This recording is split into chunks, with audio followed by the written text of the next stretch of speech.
Hello, everybody. Scott Golden, Golden Opportunities Coaching here. Welcome to those of you who are new. Welcome back to those of you who are seasoned veterans of what we do around here. We try to break down coaching and psychological topics into easy, discernible bits of information for you to take, and we try to do that as simply as possible and as often as possible. Like, subscribe, comment below if you find this content helpful.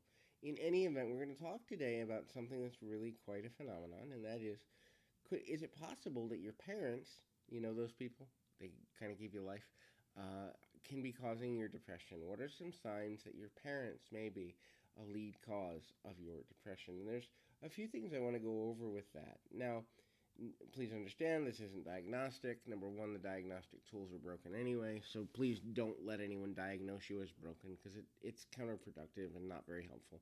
But also, this is just information for you to chew on and hopefully gain something from. So there's a few easy signs to know that your parents may contribute to your depression, and we'll run through those signs really quickly. Number one, they hold you back from taking risks. Now, that's an interesting dichotomy because a parent's job, at least a good parent's job, is to protect their kids, right? Like, you wouldn't let Johnny go and touch the stove. But as you age, if your parents have done a reasonably good job, they begin to trust that you can make your own decisions. And some of them might be a little risky. You might want to try out for the cheerleading team, or you might want to try out for football, or you might want to, go to a party or play an instrument or do something that could lead to rejection. If your parents in a healthy space and they're not contributing to depression, they're going to support you through the process of making the decision to do these things. Now, if your parent, however, is overbearing in their lack of support for you, they might contribute to depression or feelings of anxiety.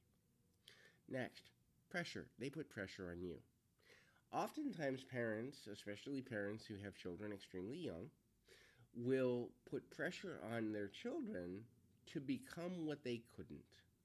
As in, they're vicariously going to live through you, and your success becomes their success because they didn't get opportunities, or as many as they want anyhow, to live the life that they want to live.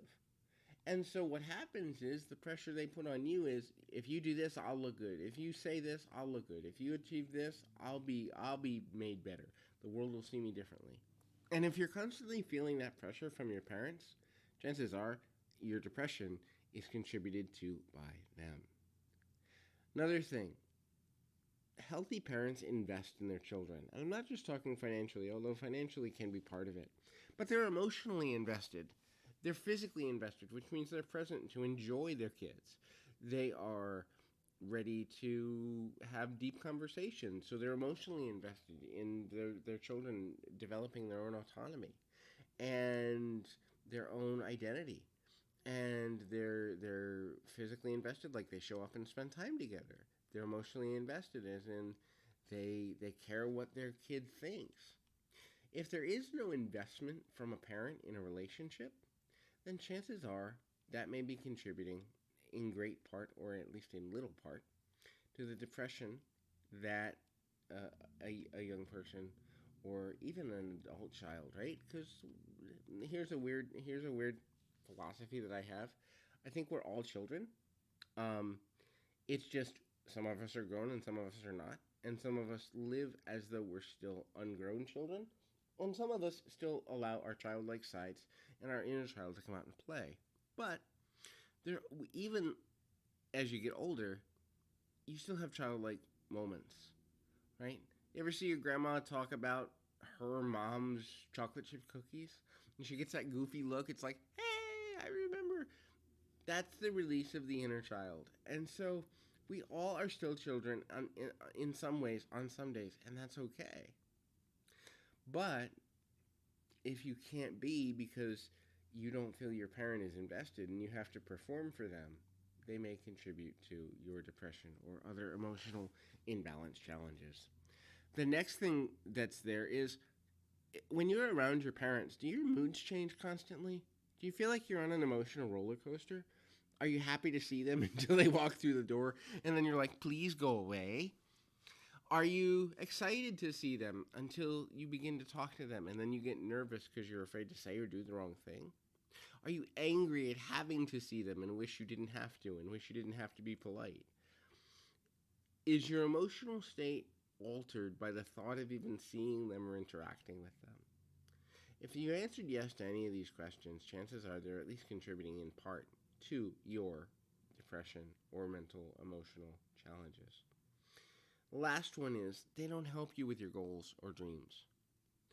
This kind of ties together with the pressure thing, where what happens is parents, and this happens with foster parents, this happens with adoptive parents, this happens with biological parents or other family structures, happens with anybody in a position of authority who's seen as a parent. When they don't agree or believe in what you're about to do, guess what? They will often withhold help, withhold assistance, withhold guidance or advice. And that can lead to depressions like, hey, I'm not good enough to get my parents' approval. I'm not good enough to get some words of encouragement. And it's really painful. If you're dealing with parental-caused depression or anxiety, I do work with people that have been through this. I was raised by 2 narcissistic parents. So I understand how having parents who weren't ready to parent can dramatically affect your emotional wellness. And so I'd love to help you. If I can be of assistance, please feel free to reach out. You can do that in one of 2 ways.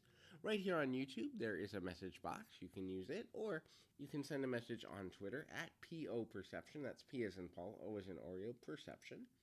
And I'll get back to you usually within 1 to 2 days. In any event, keep your feet on the ground, your mind in the moment. Until next time, everybody.